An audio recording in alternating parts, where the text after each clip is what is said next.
Hey ladies, what's up? Welcome to another episode of the Revitalized Womanhood podcast. Our guest today is Mandy Grass. I'm so excited to have her here because not only does she have really digestible tidbit advice for parenting, she is a parenting coach and a behavior analysis.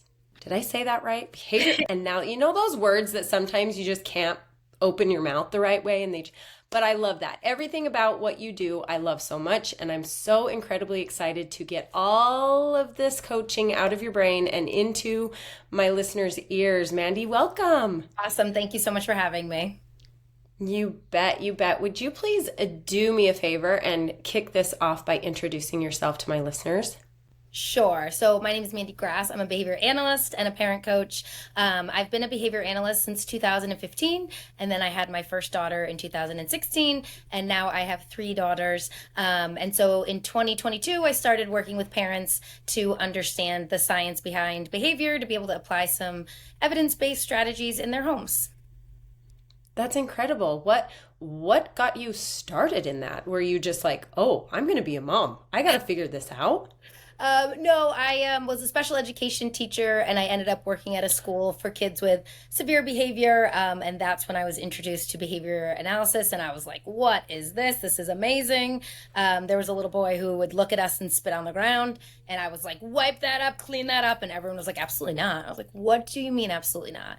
They're like, nope, that's attention maintained. We're going to ignore it. And we did, and it went away. And I was like, what is this? That's everything I would have thought to do. Was inaccurate. So then I was sort of hooked, and I became a behavior analyst. And then I had my own kids. And as my friends had their kids, we started talking about like, oh, this behavior is happening. And I would give them some advice. And then I was like, I like being able to help people with this. So that's kind of how it was born. That's very cool. I love that so much. So you've just been on this full journey that you've discovered this passion, and I think that is super cool. And it was so how long before you had kids were you doing this, working in special education?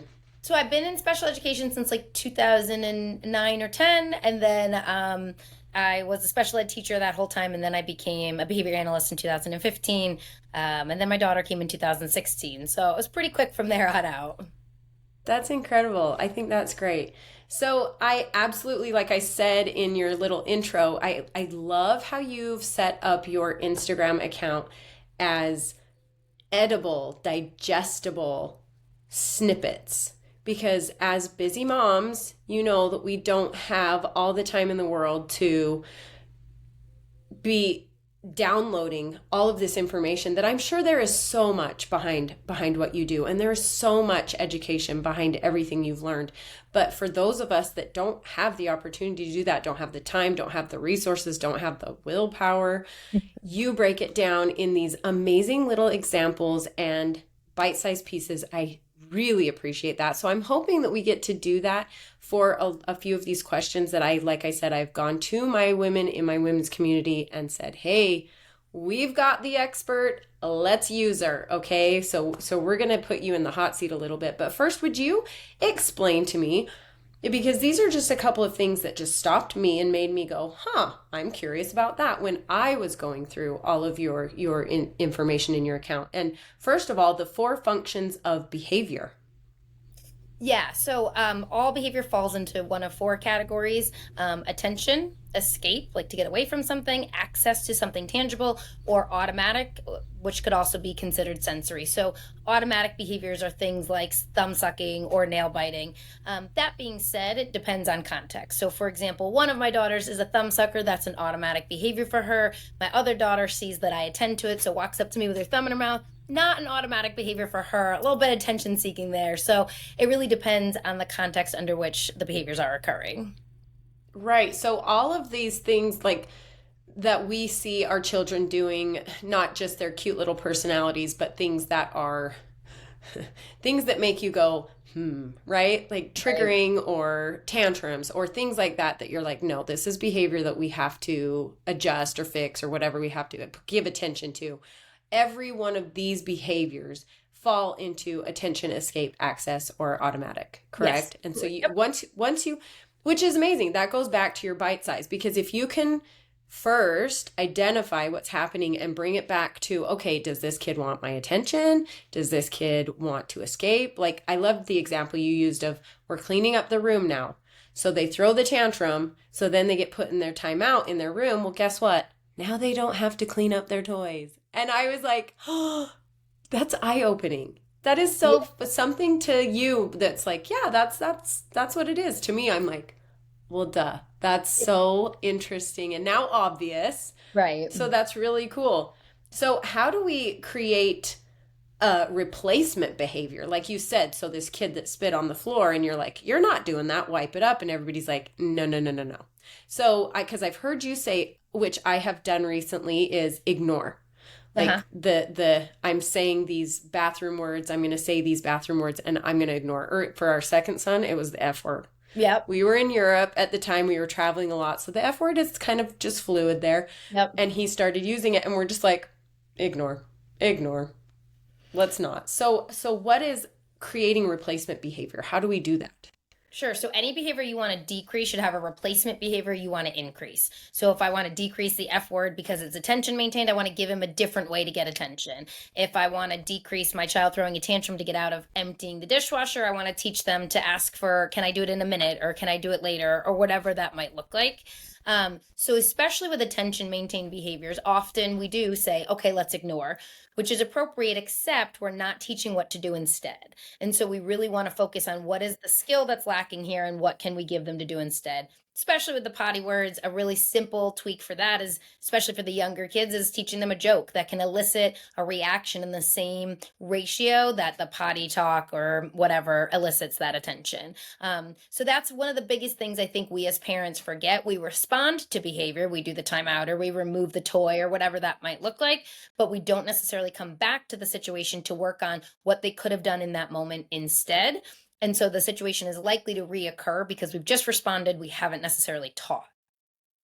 So is ignoring kind of considered passive parenting? I had 2 women bring up passive parenting and I'm like, what is this? Is this a concept? Is this a thing? I have no idea. I have not heard passive parenting, and so I feel like I'm left out of this conversation, but is that what that would be? I'm not totally, I've heard more of like permissive parenting and authoritarian and authoritative and gentle parenting. And my personal philosophy is that you can do all of that while keeping function in mind. So, for example, my middle's been very emotional lately, very sensitive. And so I stepped back. I tried to see, okay, the function of this is my attention. And so I tried to be really consistent in responding to that and saying to her, it seems like you're having some big feelings right now. I'll be ready to talk to you about it when you can say I'm ready, or when you can pick up the blocks you threw, or whatever that might look like. Because the one thing I don't want her to do is to learn that if I cry, I get the attention. Another example of this is she was doing this like, nobody loves me. And I was like, oh my God, of course we do. We love you so much. And then 3 days later, it happened again. And then 3 days later, it happened again. And I was like, okay, now this behavior's increasing. So I started to be really consistent in how I responded to that. So I'm not going to ignore it. What I said to her was, I can tell you're having some big feelings. I'll be happy to talk to you when you're ready. And so then she would say, I'm ready, and we'd be able to talk about it. We did that consistently for like 2 weeks. And then she came to me and said, like, I'm feeling really jealous right now. And I was like, I love the way you said that. I don't want to teach her that if she speaks negatively about herself, I validate her. I want to teach her to recognize that she has a need and to ask for that, and then I can give that to her. That's like a bigger thing about women in general that I don't want to teach my girl. But yeah, so I think I don't think you need to pick a lane completely. I think you can still be a gentle parent while outlining a replacement strategy or while keeping function in mind.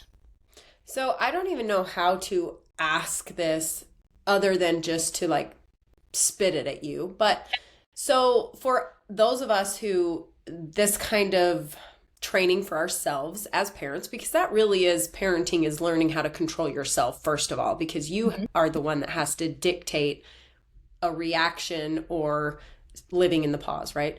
So for people who have absolutely no concept of this whatsoever, but now they're like, hey, there's a problem.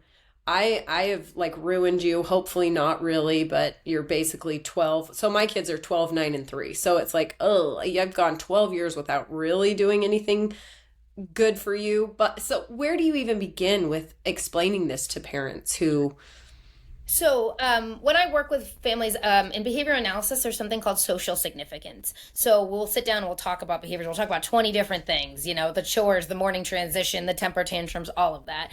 And so, I'll say to parents, if one behavior could be changed that would significantly impact your home, what would that be? And that's called social significance. So, I would start there. A lot of times when I meet with parents, we will cover so many things, and I will then say, okay, let's pare down and we're just going to focus on these 3 things for the next 2 weeks. Twofold. One, if we say tomorrow we're changing everything, that is unrealistic. We're going to get burnt out and we're going to give up. So instead, let's focus on the 1 to 2 behaviors that we know we can respond consistently to. You'll get some confidence as you see those changes starting to happen, and then it'll generalize to other behaviors in other situations.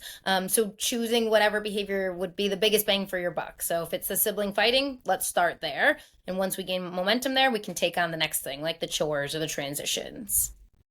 So here's my thing. This is my podcast, you guys. So I get to be selfish now. Okay, this is about me.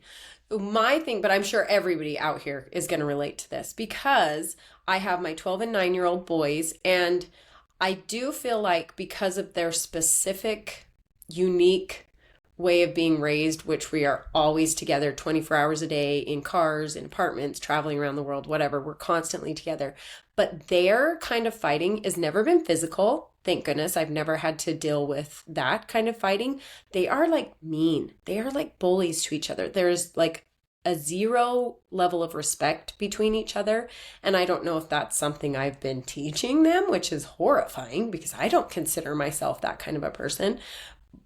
How do you get them to start to communicate with some kind of respect? I mean, I get that brothers, boys, whatever, but Yeah, so what we want to do is, for me, it comes down to like simpler terms. Like it's attention. It's attention, and it's very predictable attention. So the thing about attention maintained behaviors, attention's kind of like money. If you got $1,000 and someone's like, you want 1,000 more bucks, you're going to be like, yeah, like why wouldn't I want 1,000 more bucks? Negative behaviors are very predictable attention. So if the boys got along and played nicely for hours, you might be like, oh, that's so great. They might, interact a couple of times. But when you start to engage in negative attention seeking behaviors, it's much more predictable on a higher ratio. So stop touching your brother. Why'd you do that? What's going to happen next? No, we don't do this. And there's a lot more attention surrounding that. With siblings in particular, I like to work on something like twofold. One, the first child advocating please stop, and the second child respecting please stop. The rationale there is that reinforcement can come for both kids. A lot of times when we respond to sibling conflict, we perpetuate this like perpetrator versus victim, and the victim is always reinforced, which creates like this cycle of like, but he did it first, whatever that might look like. So instead, we just try to focus on advocating for your needs, please stop, which is a very important part for me. We need to like advocate for what we need. And then the other one, respecting that. So that is what we would target in our home to reduce some of that sibling conflict. and that's exactly true because in those cases it goes from he's touching me, he's bugging me, he's being rude, he's calling me a name to mom, mom, mom. Like I become the referee. Yeah. It's tattletelling. I become the referee, and it's just honestly for the last 6 months we were out of the country, it just became this my husband and I finally just said they're just together too much. We just need to go home. We need to not travel anymore because they need space. They need to get away from each other. Well, then we get home and it doesn't stop. Mm-hmm. It's like, okay, well, we obviously need to correct this behavior. So is it just sitting down and explaining, okay, you have to be able to say, can you please stop? This is why. And then you have to listen, and then you both have to do it. So this is getting into different steps for anything, not just my boys, but any parent that's trying to integrate something new like this. Is there like a consequence for them not following through? Because that feels like that would become an attention-seeking thing as well. Sure. So, consequences absolutely work. In behavior analysis, there's 2 ways to change behavior: reinforcement and punishment.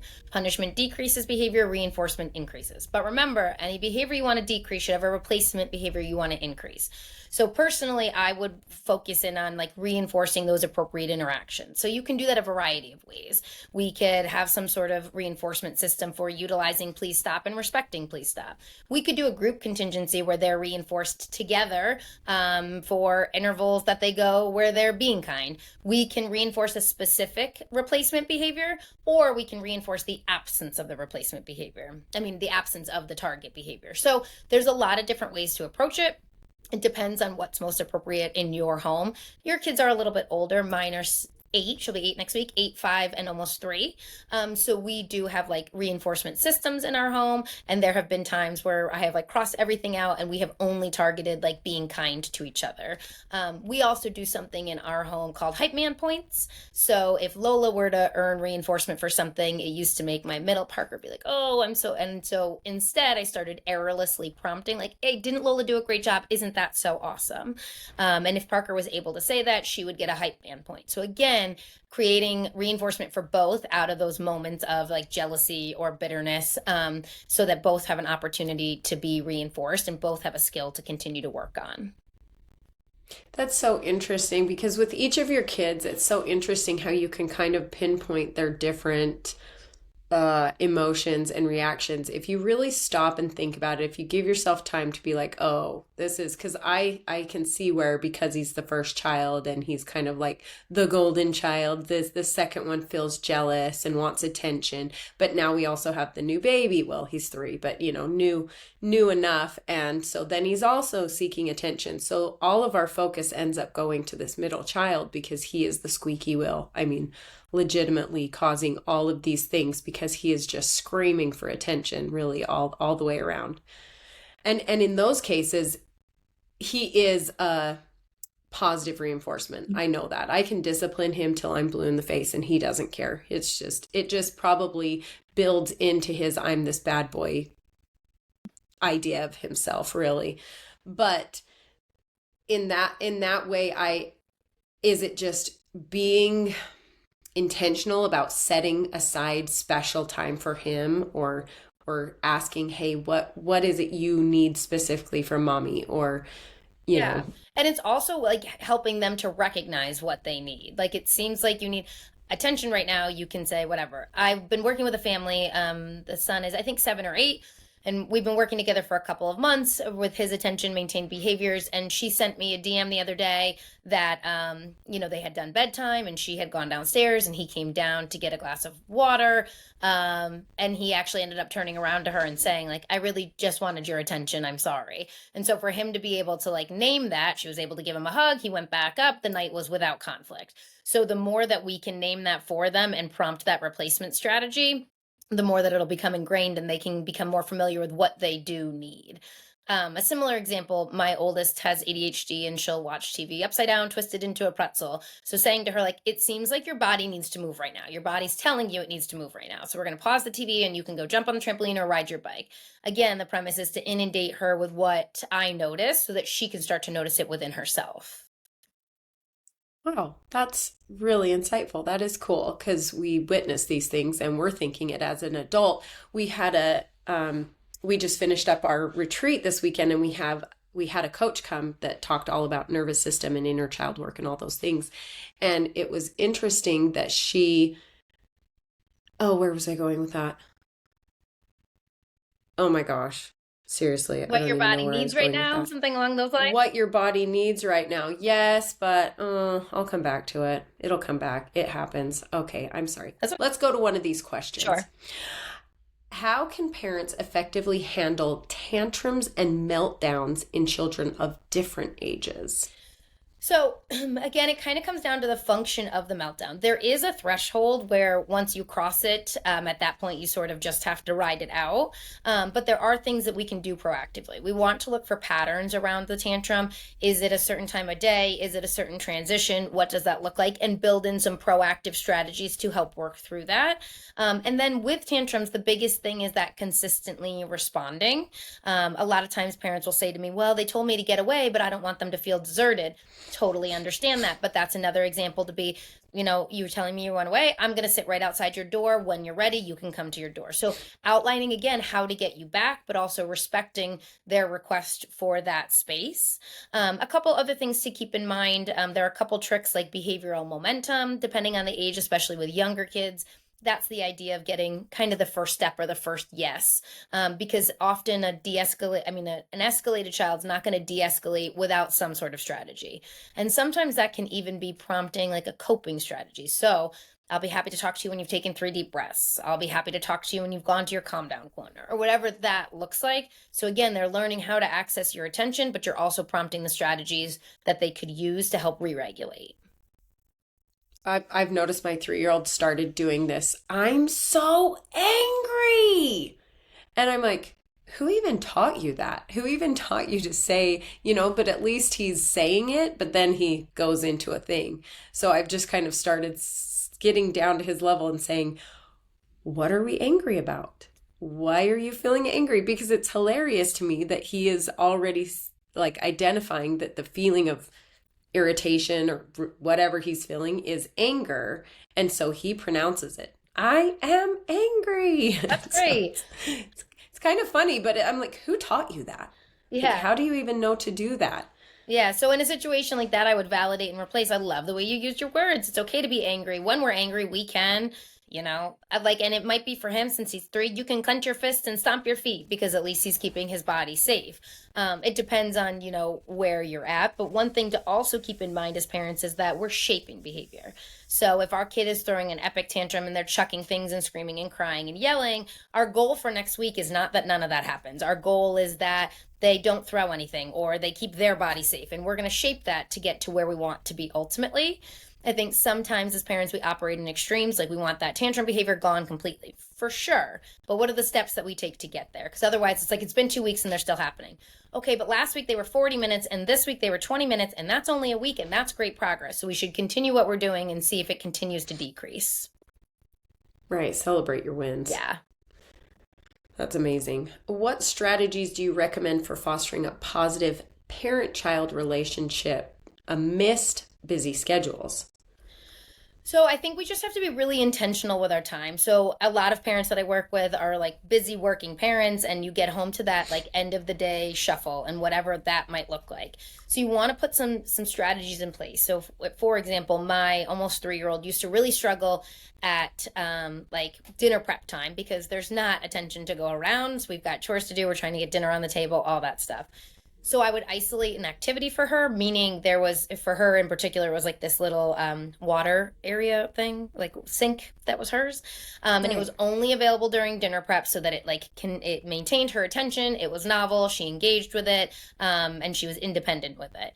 And then, what does bedtime look like? Where can we carve that time out? And also saying to her, like, first you're going to play water, then dinner, then mommy's going to read a book, and outlining when my attention will be available.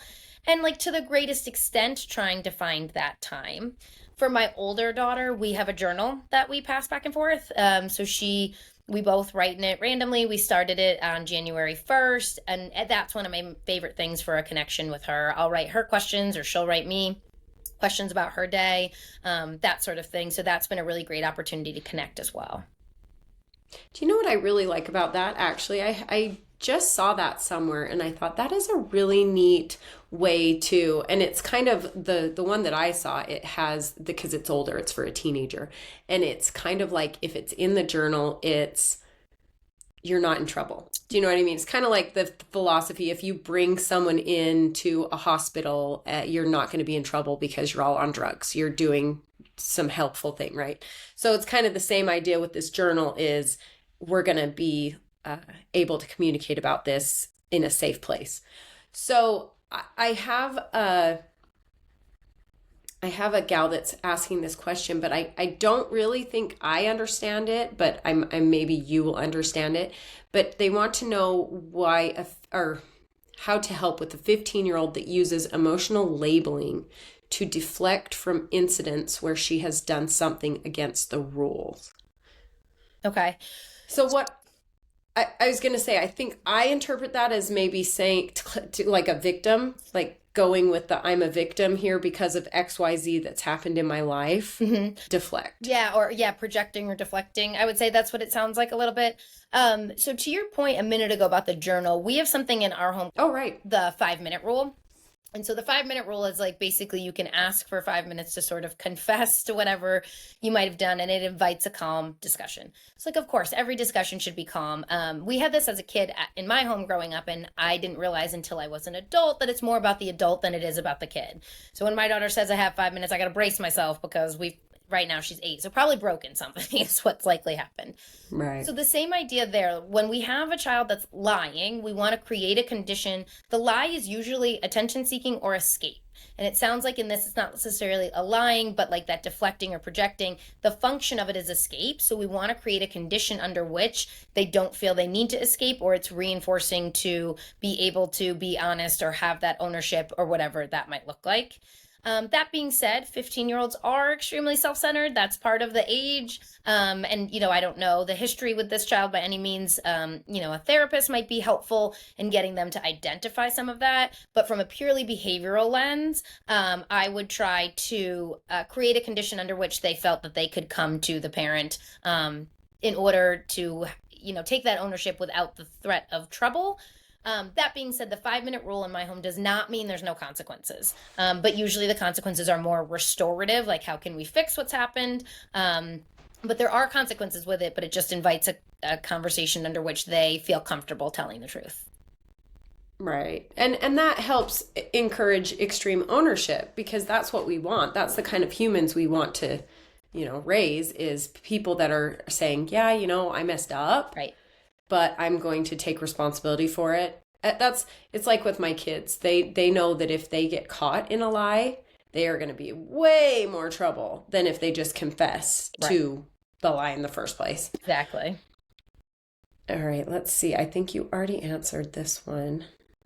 Dealing with big emotions in our little ones. Tips for gentle parenting versus, so she says, passive parenting. But I think we talked about that. Sure, but to that big point, emotions. My 5-year-old struggled with this, and as a caveat, extreme emotions can be a sign of ADHD, especially in girls. So that's something to keep in mind. So with my oldest, she definitely struggled with this, and I had been approaching it therapeutically, like, is this a big problem or a little problem? And she was able to identify that after the fact, but it wasn't changing the behavior. And then one day, she was on the deck coloring, and the paper blew 3 feet away, right on the ground, not very far. Epic, like, oh my God. And I was like, all right, I'm done with big problem, little problem. So I approached it with her with a replacement behavior. I said, you seem to get panicked, and that causes you to yell or scream. So moving forward, when you're able to use your words during obvious times of frustration and ask for help, when you're able to do that 5 times, you can earn something. So for her, ironically, she wanted to earn a crybaby. I was like, well, whatever, let's give it a whirl. So literally the next day, she threw a frisbee, and it went into the lake. And she looked at me and was like, can you help me, please? And I was like, oh my God, I love the way you asked for help. So I really took a behavioral approach in addition to the therapeutic. It's okay to be panicked, but when you're panicked, screaming is not going to solve the problem. Asking for help would solve the problem, or whatever that might look like.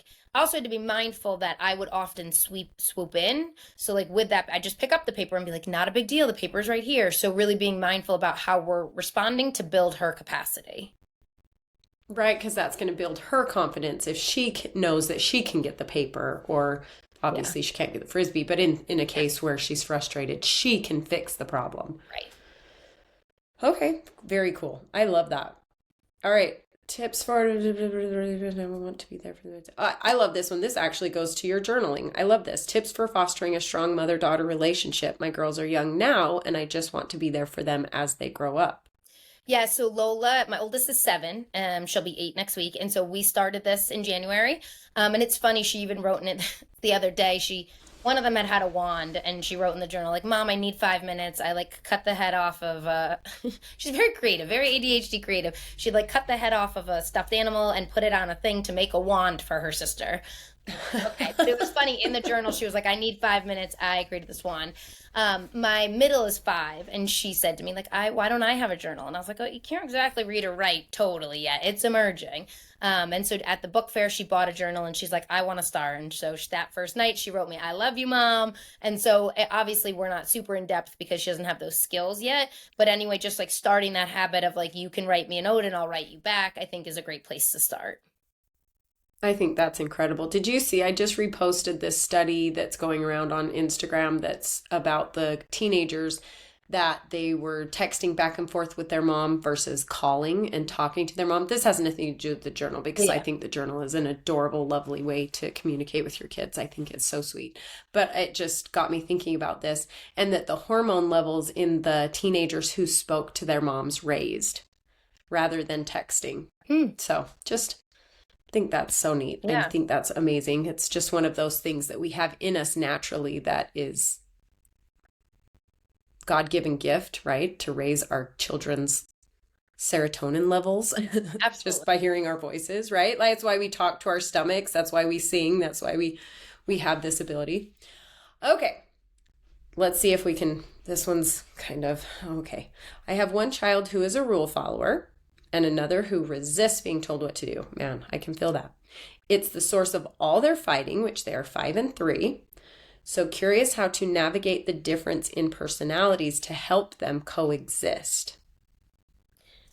So I think for that, we would really work on like each child sort of respecting the other one's way of doing things. So in behavior analytic terms, we would call that one is rule governed and one is contingency shaped. So one, you tell them, the speed limit's 55 and they never go over 55. One of them gets pulled over for going 75 and now they only go 55.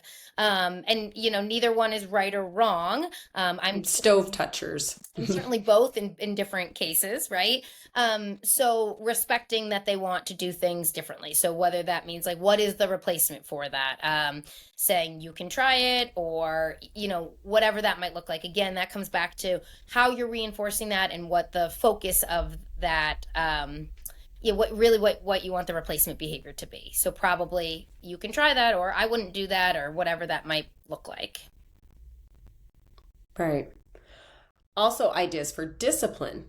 We do not spank our kids. We've tried a version of timeout. I've read to have the punishment fit the crime, but that's hard with younger kids because it also has to be immediate so that they understand what the punishment is. How do you go about in your home with the punishments? Yeah, absolutely. So, I don't spank, and I think be mindful of what the behavior is. So, obviously, if a sibling is hitting another sibling and we're going to spank them, that's a little counterintuitive. You do want the consequence to be related. And for me, it comes back to the consequence being related to the function. So if my 2 children are arguing over a toy or they're chucking a toy, whatever, it might be realistic that toy is no longer a choice for a little bit. For me, the biggest part would be bringing that toy back out and navigating how to use it. Because if we just take it away, we're not working on what to do in the future. In terms of timeout is appropriate for attention maintained or access maintained functions, but it doesn't have to be the old school go sit on the stairs for 2 minutes. Like I said, we could remove the toy, or you could remove your attention. If your child's engaging in something that's highly attention seeking or jumping on the couch, I would probably say couches are for sitting. You can jump outside. It seems like you really want my attention. I'll be happy to talk to you when you're sitting on the couch, or whatever that might look like. Again, what's that replacement behavior, and what do we want to teach them to do to get our attention or to get access appropriately? Timeouts are not appropriate for escape maintained behaviors, because like we said, if they're cleaning up and you say, or they refuse to clean up and you say, go to your room, now they've successfully escaped or avoided or delayed that activity for a period of time. So I would try other strategies in that moment. But again, it might be appropriate if you're not going to clean up the toys, then the toys are no longer a choice. We definitely do that with TV, with transitions. So we set the timer. If the TV's not off within 2 minutes, then it's not available the next day. So I also, depending on the age of your kids, I know this was for younger kids, I'm a firm believer in calculated risk. So giving them as much information ahead of time so that they can make the decision that's appropriate for them and they know what the consequence might be. I am sitting here listening to all of this, thinking about my poor mother who had 8 kids, right? And this was back before any of this was even talked about. None of this is even a concept yet, right? And so with 8 kids, and there are mamas out here with 5 kids, 4 even. I have 3 and I feel like I'm like at max capacity. But how, or have you had the opportunity to coach families with where how do you give each of these children this kind of required attention, right? It seems like, which I understand that it takes a while to get into a habit, but once you're in the habit, it's going to be faster and smoother, just like anything in life. but where do you begin to, you already feel like you're spread so thin. So I think getting our children to recognize that is a big deal. So my middle said, like last year, I do mommy and me days. So she went to kindergarten screening and then we went out to lunch or whatever. And I took my oldest one to the amusement park. And so again, getting our kids to recognize. So my middle said to me, like, can we have a mommy and me day? And can we go to that carnival like you went with Lola? So I think getting them to recognize and advocate for their needs. And yeah, it's not possible to drop everything, but to be able to give them some context about when that might be available. First, I have to make dinner, then we can read. First, then language can be really helpful, helping set up a context of when your attention is available, But also, I think the biggest part is getting our kids to recognize and advocate. But yeah, it's still hard to carve out one-on-one time. But at least if they're asking for it, we know that the need is there. Right. So it's kind of like the squeaky wheel. Yeah. Opportunity that you're gonna teach them to advocate for the things they need. Yeah. Oh, heaven's sakes, I can't even imagine. My poor mom, 8 kids. I do so much of what I do here thinking of her and thinking of how it must have felt for her, because obviously I was little and absent. Like, talk about escape, like right here, out of there. So I just try to think back and put myself in her shoes, and I think, oh, bless your sweetheart, mother. Bless your sweetheart. Okay, what are some practical tips for promoting good sleep habits in children and dealing with bedtime struggles? I love that you actually talked about the little guy getting out of the bed for a glass of water, because my little does that, and he's 9 and he should know better. He should know that everything is done by the time we're in bed, but he is an attention seeker. So yeah, so a couple of things. I'm not a sleep expert, but I do deal with like the behavior surrounding sleep. So back to the thing we were talking about earlier with the social significance. Often kids who have trouble falling asleep then wake up in the middle of the night. That leads to those nighttime wakings or coming into your room. So the biggest bang for your buck would be to really get a solid independent sleep routine, because then they'll know how to self-soothe. Just like you were saying before, we want to build in as much proactively as possible. I'm going to set a timer for 5 minutes. You can get your last snack, your cup of water, your snuggle, whatever that might look like when the timer goes off, the kitchen's closed. And you might need to put in individual reinforcement for that. So we definitely had to do a bedtime reset. If you're able to stay in bed, for us, it was chocolate milk in the morning. But the other night I went upstairs 20 minutes after bedtime and I hear the pitter patter of my almost 3-year-old. And I mean, I was annoyed and I felt really proud of myself. I was like, what's going on? She's like, I needed water. And so at that point, my being like, why did you need water? Like, it was just going to make everybody cry. It was just going to delay this 20 more minutes. So I said, okay, did you get your water? She's like, yep. And I said, okay, Park, you good? Everybody good? We're going to go to bed now. Now, for my family, that was a one-off. But if that pattern persisted, I would add in reinforcement for the bedtime routine, and I'd add in that proactive strategy. I'd probably even write it out for us so we could preview it. First we're going to read books, then mom will set her timer for 5 minutes. When the timer's set, I can get water, I can snuggle, whatever. When the timer goes off, mom's going to leave and I need to stay in my bed. If I'm able to stay in my bed, I can earn chocolate milk in the morning and try to shape that behavior. yeah, that's incredible. Do you have one of those stories that you think, this is what happened, this is when they came to me, one of these families that you've been coaching, and that you were able to come to this amazing outcome with this family that absolutely changed their lives? Is there one of those stories that you can share with us that you're just like, oh, I'm so glad I was part of that? Yeah, absolutely. So I worked with a family around this exact issue with bedtime. And so I sat with both of the parents. We sort of went through like how it had gotten to the place that it was at. And I was like, okay, listen, here's the plan. And I was like, and I need you to stick with it. I said, don't call me for 3 days because you're going to be mad at me for 3 days. But I was like, on day 6, call me. And she wrote me an email and gave me like the data about every day. And then she wrote like day 5, you called it, like went to bed, no problems. And so those are those really great moments, and being really particular with them that this behavior has existed and it's going to be hard. I'm working with another family now, I guess sleep again. And she was having difficulty implementing the plan. And I said to her, maybe a sleep specialist is more appropriate. And she said, I've met with 2, they think it's behavioral. And I was like, okay, then this is what we need to do. And she's like, okay, but he was hot or this or that. And I said, every time we inconsistently respond, you're starting the clock over. I was like, so I need you to just commit to this for 5 days. And I was like, I can almost guarantee you that it'll change by that 6th day. And listen, it's not easy to do, but there's many different options. We talked about the different ways to respond. We can, go in on set intervals. We can slowly work ourselves out of the room. There's a lot of options. But once we pick one, in order to see if it works, we really have to be all in and really consistent with that. And then the change will come. It's so interesting because, like that, I was listening to that a little bit and thinking, how many times is it the parent? And you're going, this kid just wants to do this the right way, but you are so inconsistent and you are hindering the progress. Like, because how it's hard for us as adults Totally. to break habits. It is super hard when we're setting goals and getting into our new habits for each quarter here in the Revitalized Sisterhood. It's like, oh, I don't really like that, but I got to do it, you know? Otherwise, you're like, nah. Right. And I think that that's why you have to pick those one or two things you really want to focus on. And if bedtime is one of them, then like let's really commit to that. And change can come really quickly. But the more inconsistent we are, it's called intermittent responding or intermittent reinforcement. Slot machine example, you never know when it's going to hit, so you do it over and over again. We use intermittent reinforcement to change behaviors that we want to see more of. However, as parents, we often accidentally intermittently reinforce behaviors we don't want to see more of, and that causes them to escalate. So really looking at how we are responding and how we are contributing to the behavior and what can we do and what are we going to commit to doing together kind of moving forward.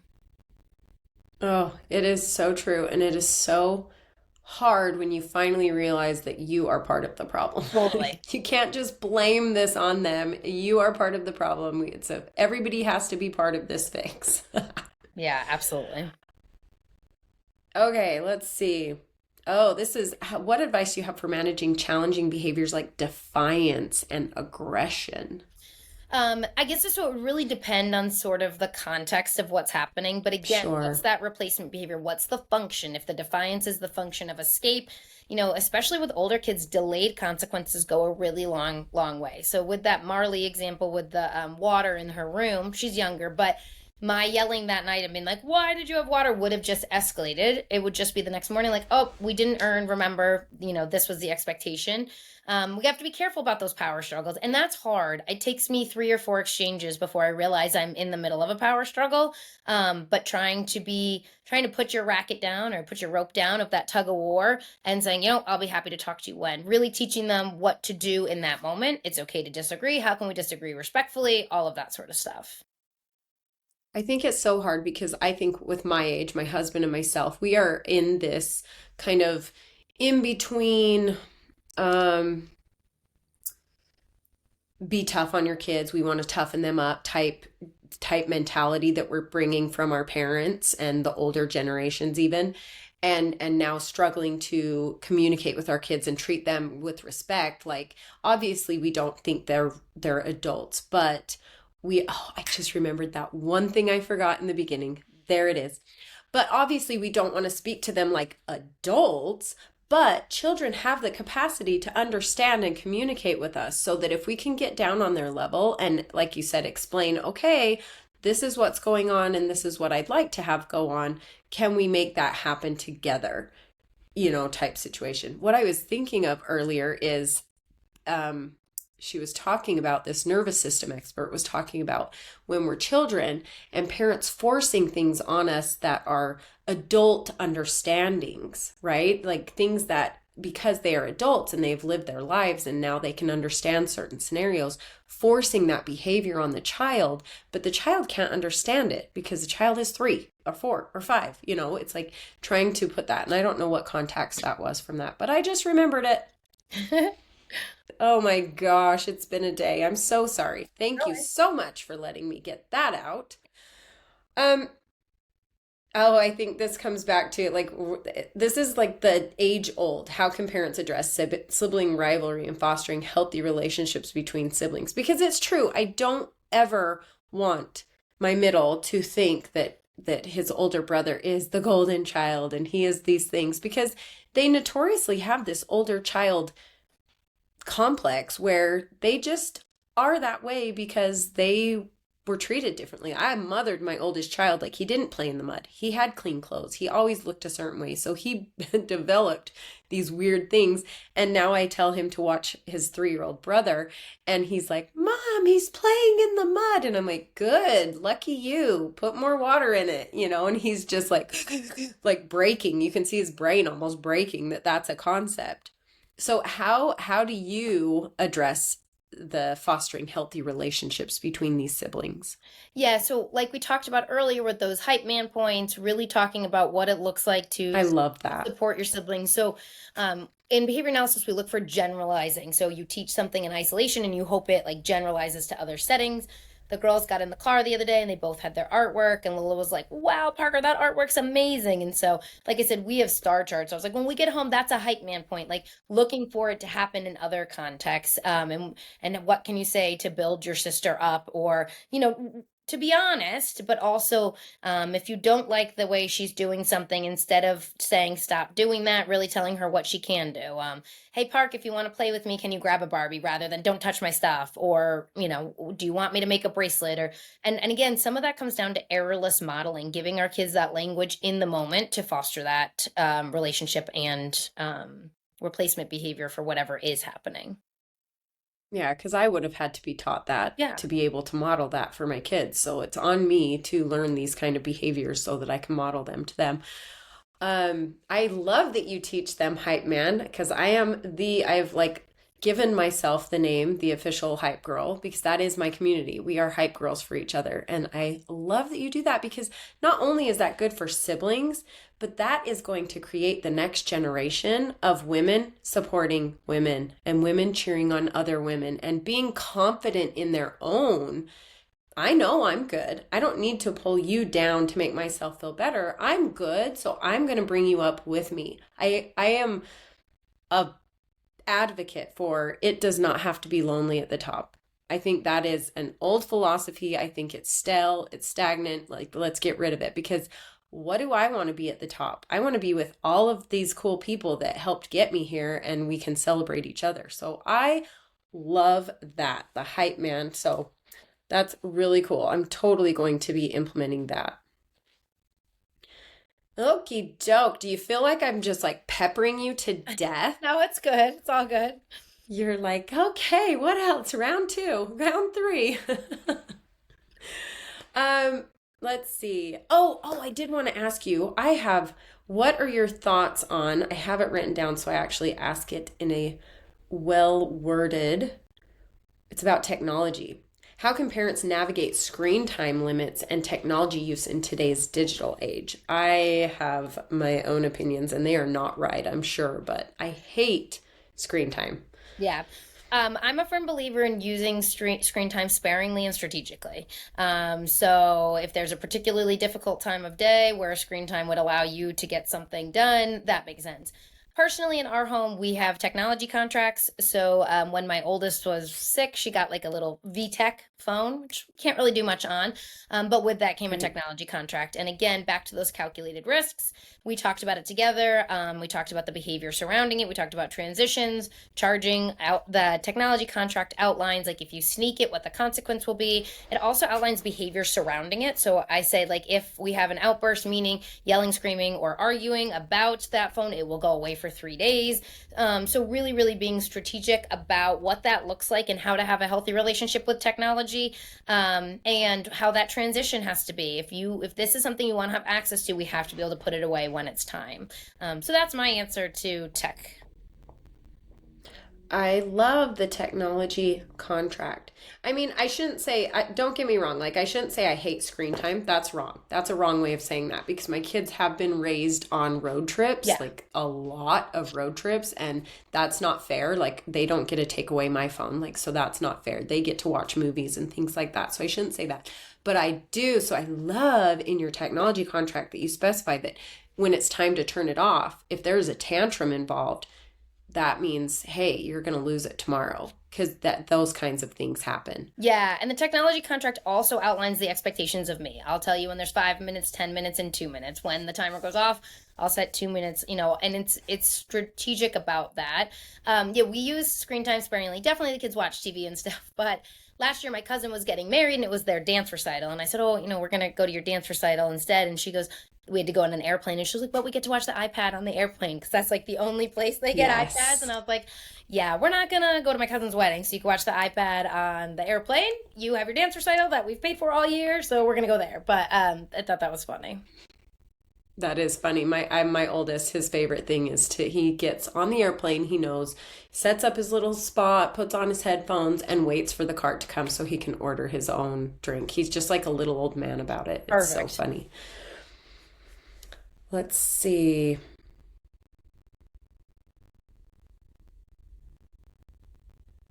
Okay. Well, this is more a guidance for parents because like I said, and you're probably getting this vibe with me is I am growing with them. Like my poor first child, he's been on this journey with me, like learning to be a mom. And I'm so interested in all these things and to continue learning. But what guidance can you offer for parents on balancing discipline and nurturing to raise confident, resilient children? So I think it all kind of comes back to the functions of behavior and replacement behavior, and how can we teach them appropriate ways to get their needs met? How can we recognize their needs? How can we get them to recognize their own needs? And I think that requires a lot of modeling and teaching and patience, but also, having boundaries and being firm but caring. That's how I would approach that. What does your coaching program look like? Talk to my listeners about if they want to come find you. What does your coaching program look like? Sure. So I offer hour-long or 30-minute coaching sessions, and it's all virtual over Google Meet. And then I also have a behavior basics course, which is a 30-minute video course that kind of breaks down the basics of behavior that can be applied to a variety of behaviors that you'll encounter. It also comes with a PDF, or you could buy just the PDF, which is sort of like the outline notes of that course. So those are the options that I have available right now. Very cool. Where can everybody find you? Is your Instagram the best place? Yeah, so my Instagram is at The Family Behaviorist. I'm also on TikTok at The Family Behaviorist, or my website directly, thefamilybehaviorist.com. Like I said, you guys, you're going to want to be following along on Instagram no matter what, because I love your little clips, and they're just like healthy doses of even reminders to do these things and be mindful in your life that these are the scenarios that come up anyway, and this is how maybe we want to approach them rather than just losing it. Totally. But thank you so much, Mandy. I've really appreciated this. I know that these questions came from places of sincere wanting help, and so I really appreciate you letting me pepper you, because normally my format doesn't necessarily feel as let's answer these questions, but this is one where I really feel like people specifically would love to be seen, heard, because parenthood, there's no workbook. We don't really have all the answers, especially they come as they come, and they're all different, and we are just learning along the way as well. So thank you so much for taking the time and doing this, and I really appreciate you being here. Thank you so much for your time. I was excited to do this with you. Thanks, Mandy. All right.